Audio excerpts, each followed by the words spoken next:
minimum size equipment grounding conductor for manufactured wiring systems when using copper is 8 American wire gauge.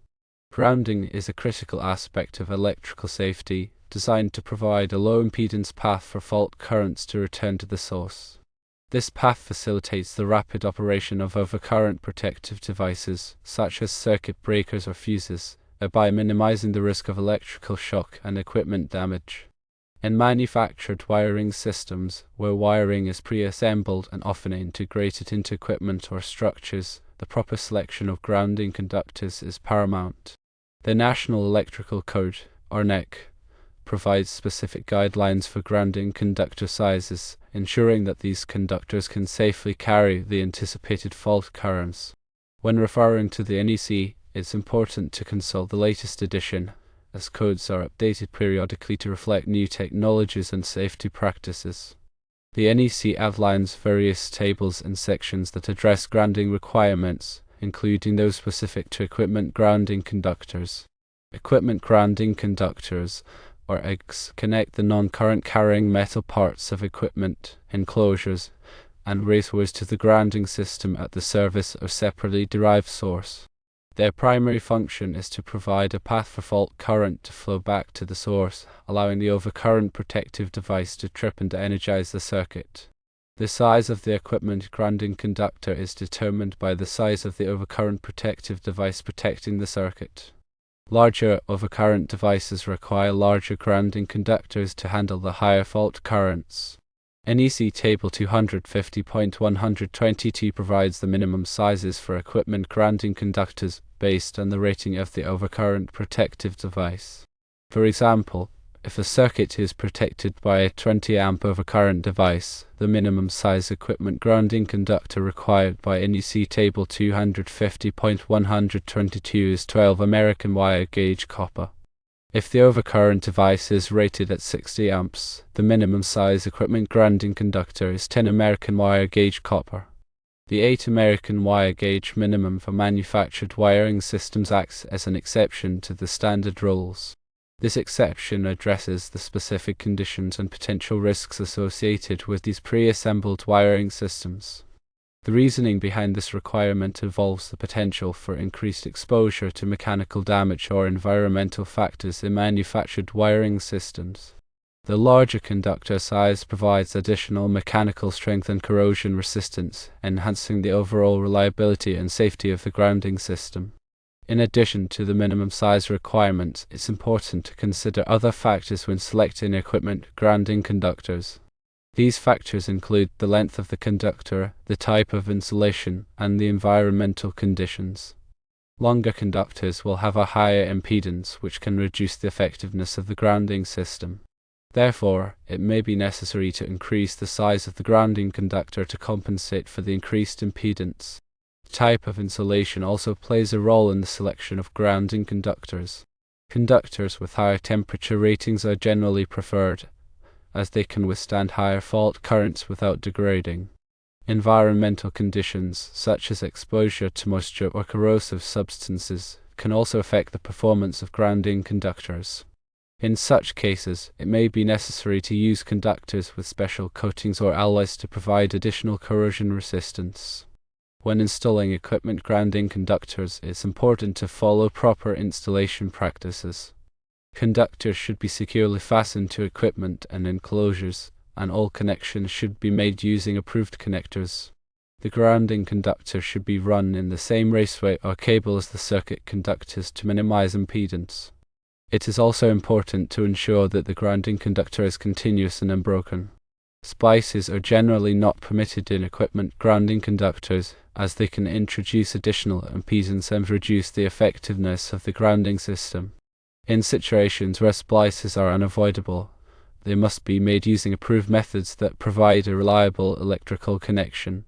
These methods typically involve the use of compression connectors or other types of mechanical connectors that are specifically designed for grounding applications. Furthermore, it is essential to properly identify equipment grounding conductors. The NEC requires that equipment grounding conductors be identified by a continuous green color or a green color with one or more yellow stripes.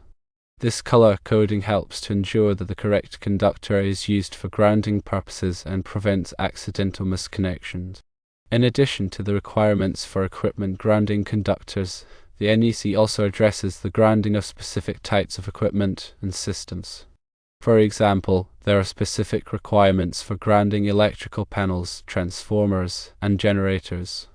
These requirements are designed to ensure that all electrical equipment is properly grounded and that the grounding system is effective in preventing electrical shock and equipment damage. It is important to consult the NEC for the specific grounding requirements for each type of equipment or system. Another important aspect of grounding is the concept of bonding. Bonding refers to the connection of all non-current carrying metal parts of a system to create a continuous electrical path. This path helps to equalize the voltage potential between different parts of the system, reducing the risk of electrical shock. The NEC requires that all metal enclosures, raceways, and other metal parts of an electrical system be bonded together. This bonding can be achieved through the use of bonding jumpers, which are short lengths of conductor that connect different metal parts. Bonding jumpers should be sized according to NEC Table 250.102, which provides the minimum size for bonding jumpers based on the size of the largest ungrounded conductor in the circuit. The proper installation and maintenance of grounding and bonding systems are essential for electrical safety.